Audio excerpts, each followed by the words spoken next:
the topic of the Sign of the Times. And the topic is demonizing black men.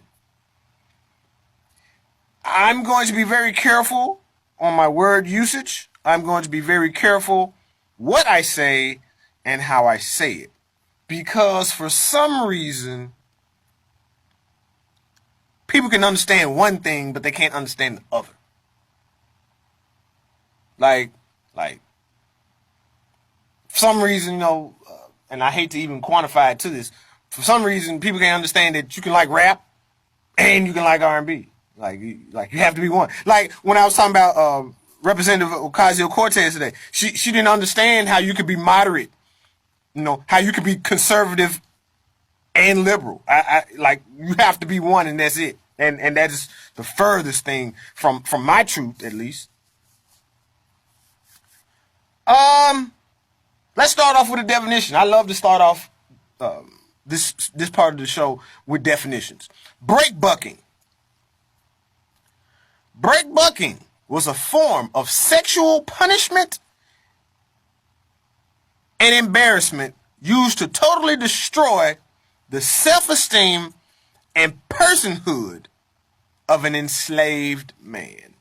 I'm not about to get into all of its parts, but I will say this. The man's family, wife, and children were forced to look at that exhibition in that systematic breakdown of that man.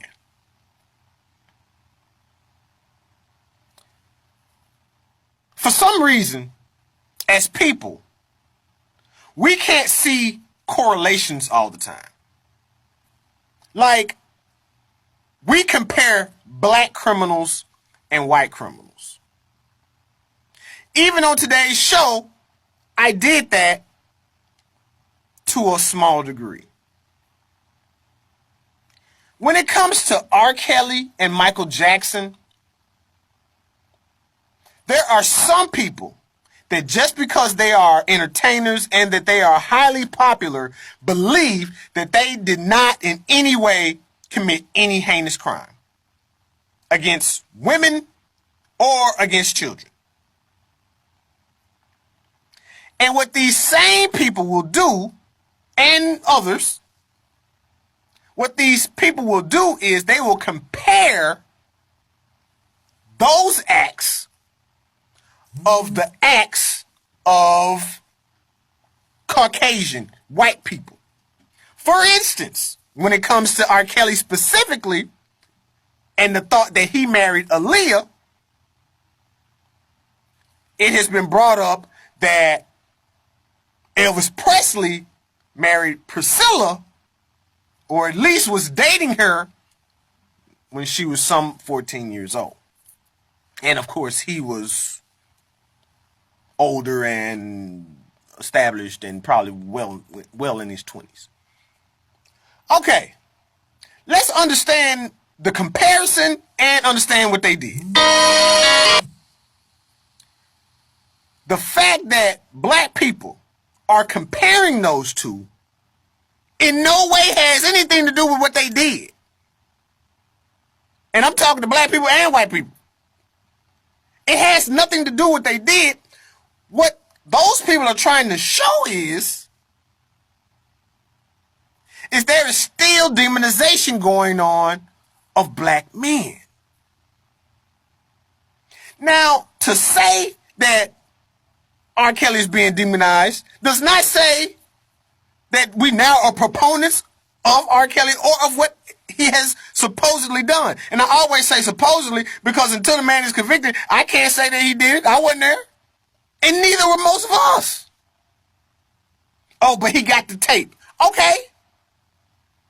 I ain't seen the tape, so I still don't know.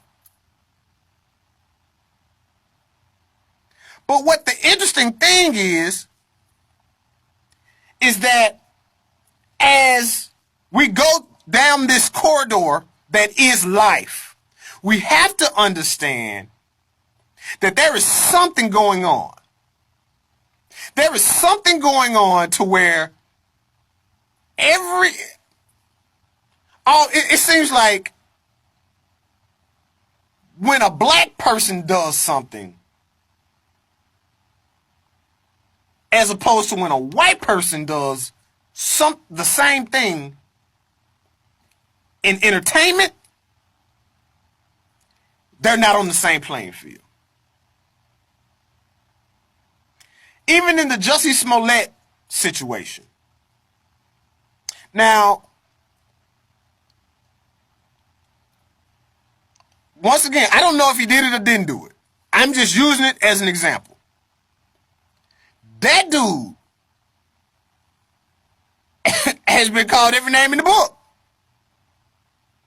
Now, granted, I can't even say more than likely. Granted, if what he is said to have done is what he did,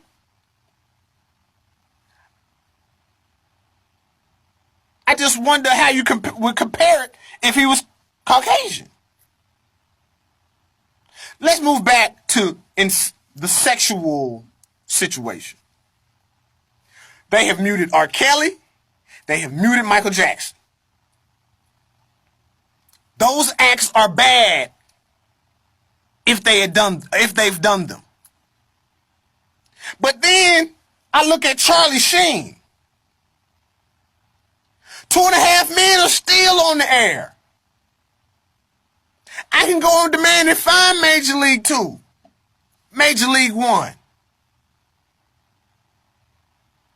And this dude said himself that he had infected many women with HIV.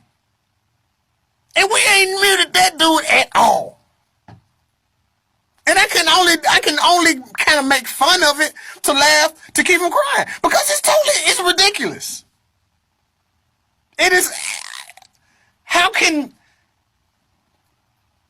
you say on one hand that we kind of think more than likely that person did this, and then on this hand, and wait a minute, that this person we think he did that, but we're not sure, but we're gonna mute him anyway. But this dude over here said he did the shit. But it's okay. It's okay. It's crazy. I have literally never heard Elvis Presley dated Priscilla and she was the age that she was. I love the fact that someone shed light on that, but I don't think now that they shed light on that now that person thinks that it's okay to rape children. I think they realize that something is going on. I think that they realize that Harvey Weinstein and Bill Cosby are the same animal, and that Bill Cosby's is being shown a lot more than Weinstein's.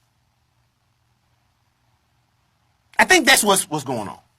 I think somebody understands that and is able to see it in more than just one scope, more than one prism, more than one paradigm. I think that's what's going on. But maybe not. But for the future, and lastly, it's been proved scientifically that memories are passed along just like DNA.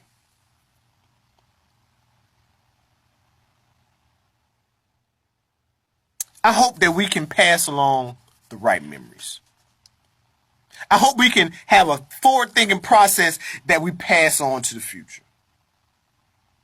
Because we're definitely going to need it. And lastly, also, I hope justice is served on all of those people. Cosby, Kelly, can't on Mike now, but on Weinstein. Somebody probably needs to bring it up as far as Charlie Sheen goes. For Super Dad of the Year, Big Papa. For Troy.